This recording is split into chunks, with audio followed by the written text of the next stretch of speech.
Hello learners, I am Garima Awasthi and today we are going to talk about a topic from course 503, English and Grammar.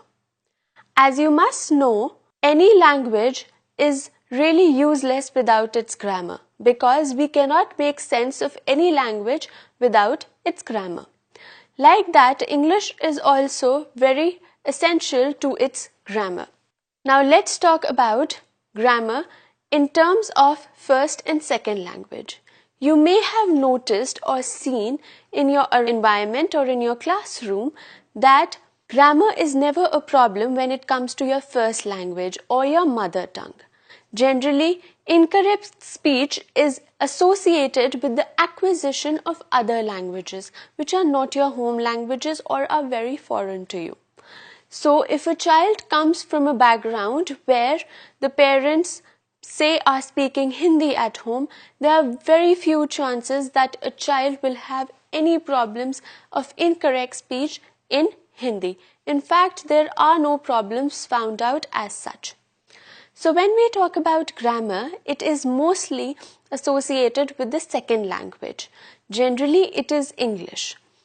And if you are from an urban background and maybe an upper class urban background and English is the language which is spoken in your home environment, then there are very less chances that you have a problem in grammar of English also. So in multilingual home where maybe a mother is a Bengali and a father is a Telugu speaking person, then the child's first languages are Bengali and Telugu, and he or she will not have any problems, grammatical problems, speech problems in that particular language. So, hence we can conclude that grammar is one, essential to language, and second, it is only when we talk about correct grammar, it is generally related to second language because acquisition of your first language is generally at your home environment. So when we talk about language, we talk about three very important points. Language is made up of one, a sound system. A sound system means that how is it that the sounds of a particular language are coming? Throughout my presentation, I am going to use two of our most famous languages, which are Hindi and English. So, if I say the sound system of Hindi and English, then A is for apple and A is for anar. These are very similar. The sounds are very similar, yet they are different because apple has an A sound and anar has an A sound. So, the sound system for each of the languages are very different. Then comes grammar rules. As you know, the grammar rules for every language are very different, and that is what forms a particular language. The third comes language formation. How is it that the language is formed? We are going to talk about these three components today in our topic. Now, first let us discuss our first topic, which is the structure of sound system. When we talk about the structure of sound system, we are generally talking about the phonetics, the phonology. So, a sound system is unique to a language, as I have already told you. In every language, there are some finite systems of sound structures. That is, it is generally assumed, it is a misconception that we can create as many sounds in a particular language, but that is not right. There are very limited sound structures which are given in a particular language. So when we talk about these sound structures, we talk about two components. One is vowels and other are consonants. Any language has both these components. It has vowels and it has consonants. So typically a language will have 3 vowel sounds to 20 vowel sound. It ranges from 3 to 20, and consonants vary from either 8 to 10 or from 40 to 50. You all are aware about Hindi and English. So when we talk about Hindi and English, English has 20 vowels and 24 consonants. Now this may be a little confusing because when we talk about vowels in English, we know there are 5 vowels: A, E, I, O, U. But these are the alphabetical vowels. Right now we are talking about sounds. So within sounds, there are 20 vowels and 24 consonants. I mean that there are 20 vowel sounds in English and 24 consonant sounds in English. It becomes a total of 44 sounds. That is what I meant when I said that there is a finite system of sound structure in a particular language. Next is Hindi. Hindi has 10 vowel sounds and 33 consonant sounds. This may be surprising because the Hindi alphabetical system is much larger than the English alphabetical system. However, the sounds are less. So the vowels are 10, which is halved than English, and consonants are 33, which make it a 43 of total. Now, sounds are not listed in the alphabetical system. That is what I told you when I said that you have learnt about the 5 vowel sounds when you learn about articles probably in your classes, and these are not the same as the sounds that we are talking about in a particular language. There are corresponding sounds of Hindi and English, and these sounds have significance in a particular language. These sounds are minimum meaningless sounds which can change the meaning of a word. For example, a is a vowel in Hindi.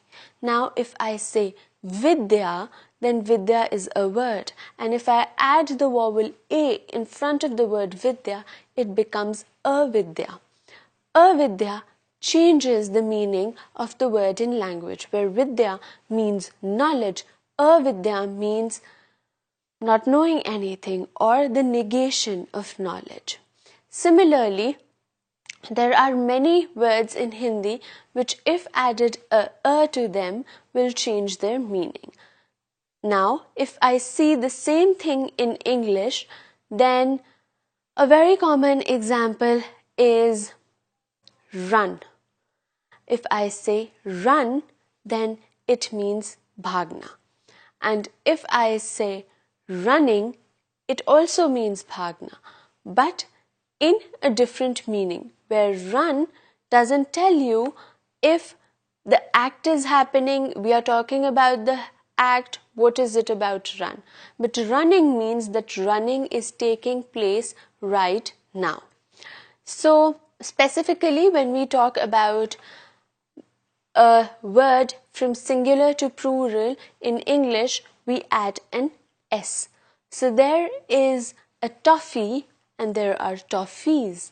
So just a toffee is a singular word, and when I say it means one toffee, and when I say toffees, when I'm saying ease, I'm adding these sounds, and it means that there is more than one toffee, there are 5 toffees, any number. So this is what we mean when we say that these sounds are minimum meaningless sounds of a language and they change the meaning of words. Now, in a language, there are different rules which govern a particular language.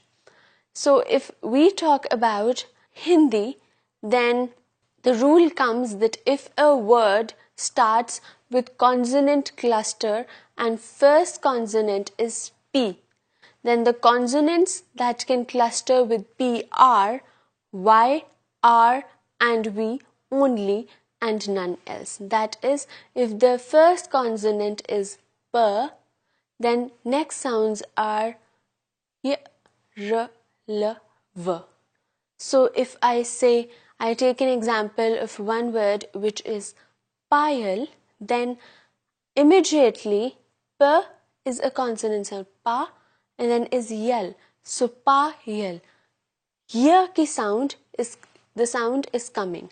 So we can say that this is the first phonological rule of Hindi language, that if a word is starting with a consonant cluster, if the first consonant is p, then the consonants that can be added on, with p are y, r, l, v only. There are no other sounds that can cluster with p. So you can also try this with other examples on your own and see how these rules fit into the structure of Hindi language. So when we talk about another rule in Hindi, we can say that not more than 4 consonantal sound can precede a vowel in the first initial position. And another, so this is the same rule and it has a precondition, which is that if 3 consonant sounds are occurring in a cluster, then we have to arrange them in a row. So if we call consonant sound is C1, C2 and C3, then the first consonant will be S sound and the second consonant sound can only be P, T, K. It's not P, T, K, but P, T and K. And C3 will only be Y, R, L, V. So now you can, according to this rule, make other words and see if this fits in or not. Now we talk about the other structure in a particular language which is important, and that is word formation. How are words formed in a particular language? When we talk about word formation, we say that language is not just organized at the level of sounds, at the level of sound structures, but it is also organized at the level of words. So there are fixed rules about how a singular would be converted into plural. So I've already taught you about this, that in English there is a fixed rule that if there is a singular, if there is a cup, then an S would be added and it will be cups. So S is generally, in most of the cases, has to be added to make any singular word into a plural word. So this is at the level of word. How a particular language has rules about how a word is going to be changed. Now similarly, we have a rule in Hindi also. If we take the example of 2 sentences, which is, one sentence is लड़के football खेल रहे हैं, ठीक है, and the second sentence is लड़के ने खाना खाया. Right? So what are the boys doing? In the first sentence, लड़के फुटबॉल खेल रहे हैं, the boys are playing football. And second is लड़के ने खाना खाया, which is the boy is eating food. Now if you see, the word ladke remains same. However, the sense we get in the first sentence, which is ladke football khel rahe hain, means that there is more than one boy present. There are a lot of guys who are playing football. Whereas in the second sentence, ladke ne khana khaya, there is one boy who is eating food. So ladke remains ladke, and yet we know that in first sentence there we are talking about more than one boy, and in the second sentence we are talking about only one boy. How is this? So this is related to the action word which is there in a particular sentence. Khel rahe hain. The hain tells us that it is more than one boy. And ladke ne khana khaya, khaya tells us that it is one boy. So you can see how the sentence, the words also change the meaning of a particular sentence and how they are related. Now, another rule in English that converts a noun into an adjective. It is that, like I told you in singular and plural, similarly, if we add a Y in English, then the nouns can be converted to adjectives. So rain is a noun, fun is a noun, sun is a noun, fish is a noun. So when we talk about rain, fun, sun and fish and cloud, then if we add Y to it, then it becomes an adjectives. It becomes rainy, it becomes funny, it becomes sunny, fishy, cloudy, etc. So this is a rule of converting a particular noun into an adjective. Now, similarly, how do we convert a noun into an adjective in Hindi? That is by the addition of I vowel sound. For example, we have the words sanskar, bazaar, bangan, aprad. If I add I vowel, sanskar, sanskari, bazaar, bazari, bangan, bangani, aprad, apradhi. So, the noun is changing into an adjective. Bangan is a particular vegetable and bangani is a color which is violet color. Similarly, aparadh is an act, it's a crime, and apradhi is a person who commits the act. So, a noun is converted into an adjective by the addition of I vowel sound. Next part, we are going to talk about sentence construction, right? So what happens in a language we have talked about? We started from the most basic unit, which is sound. Then we talked about words. And now we are going to talk about sentences. Now, how is sentence construction takes place in a particular language? So, as you all know, there are rules when it comes to sound, when it comes to word. Similarly, language is highly rule governed at the level of sentences as well. So, at the level of words, it is not that tightly organized. But at the level of sentences, language is more tightly organized. So, if I say, I should know where the subject will come, where the predicate will come, how does this fit together and make a meaningful sentence. So, sentences are more tightly organized. The rules of sentence construction are very tight. Now, when we talk about sentence construction, then we talk about the relationship between the subject and verb. If I take the example of Hindi, we note down that the verb agrees with the subject as per gender, person, number of the subject noun, right? So, if I say that there's a particular word which is an action word, right, which is a verb, which is khata, right? Khata, eating. Khati, eating. But we know that we use khata for somebody who's a male and we use khati for somebody who's a female.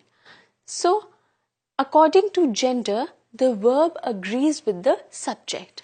So, I can take two examples here.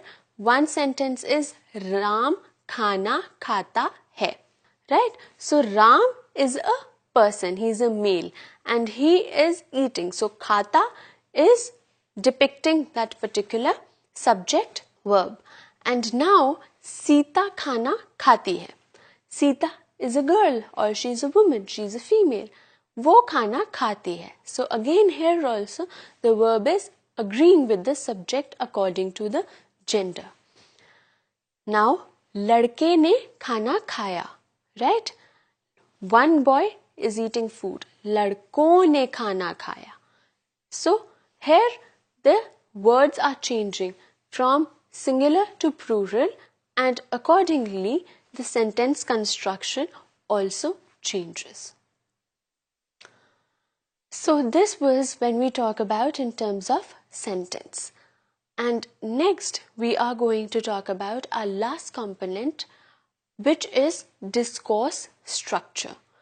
A particular language has a discourse structure. Discourse means the way we talk, the way we speak with one another. So what is a particular discourse structure? That is, how are we speaking with each other in a particular language? Now, social communication is rule bound, right?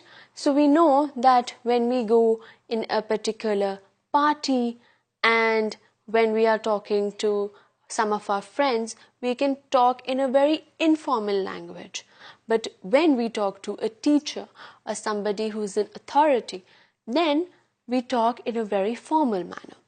So it means that social communication is rule bound and we cannot cross those norms of communicative rules, right? So now these are also, while I'm talking about the use of language, there is also this basic rule that if two people are speaking, then I should not intervene in a conversation as a third person. Right? I can always wait for my turn and I have to then speak. But it is a basic rule that if two people are speaking together, then I am not supposed to come in between and overlap them. Or for example, this is a very particular problem in the class. Generally, when we are using lecture methods as a teacher and we ask a particular question to our students, at that time all of them are going to raise hands and one of them says something and the other is going to just cut across. So as a teacher, sometimes we say, your turn is yet to come. You are not supposed to talk when somebody else is talking. So this is a basic rule which we as teachers are teaching. Sometimes you ask a question and all children are going to say the answer in front of you, and at that time you say, I want you all to raise your hands and one by one I'll ask your answers. So this is how we also learn it in our day-to-day school life, and it is a basic rule. It is a social communication rule, any language. Now, the second rule, if we see, is that language is related to understanding in the right dimension. That is, what is our understanding of language is crucially important. Right? When are we speaking? Where are we speaking? So this I've already told you about. How we speak to a friend is very different from how we speak to our mother, to how we speak to our teacher, or maybe how we speak to our boss. If we are bigger, then you must have seen that how do you talk in the house. If you want to say that, I want food, then probably you're just going to say that I want food. On the other hand, if you're hungry at work, then you have to ask, I'm hungry, can I please have food? It is a sort of a permission that you are asking, and it is very formal. So, informally, the language is also used. This is once you speak the same language, that is, if I take the example of English itself, then if you are speaking English with your friends and if you are speaking English with your teacher, still the tone changes, the content changes, and you will just say, hey, can you just pass me that? You'll use that language with your friend. But if there's an adult, you'll say, ma'am, can you please pass me that? So it is a different dimension altogether. So it is, language is related to this understanding. What is the right dimension? How are we using our language in a particular scenario is very important. Now, at the level of effective understanding, a sentence becomes meaningful when effective words are used in effective sequence. So that is when sentence structure, word structure, sound structure comes in. That what is used as, why is language used? It's basically a mode of communication. So if I am able to make myself understood to the other person, then it is at that level that I'm talking about. Another person is able to understand me effectively. So a sentence becomes meaningful when I use effective words and they are in effective sequence. I'm able to explain myself so that the other person is able to effectively understand what I'm trying to say. So if I say, "Ma'am, please go, the teacher is just going to look at me. What do you mean? I have to correctly use it in a particular sentence. "Ma'am, can I please go?" And that is when the teacher is going to understand that you actually want to go somewhere. So it is important that we use the effective words in a sentence in a particular structure. And that is what discourse is all about. So this was the end of our presentation today. We talked about language, we talked about English and grammar, we also talked about Hindi and grammar. So we are talking about how language is important and how grammar is equally important in a language. It makes the language what it is.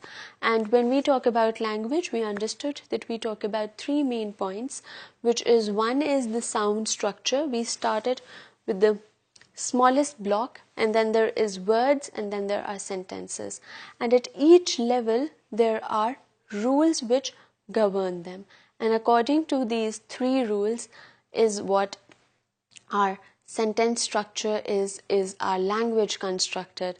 And if you use these in a particular manner, if you have this understanding, then you can help your students and they can easily become good readers and writers and use the particular language, specifically second languages, effectively.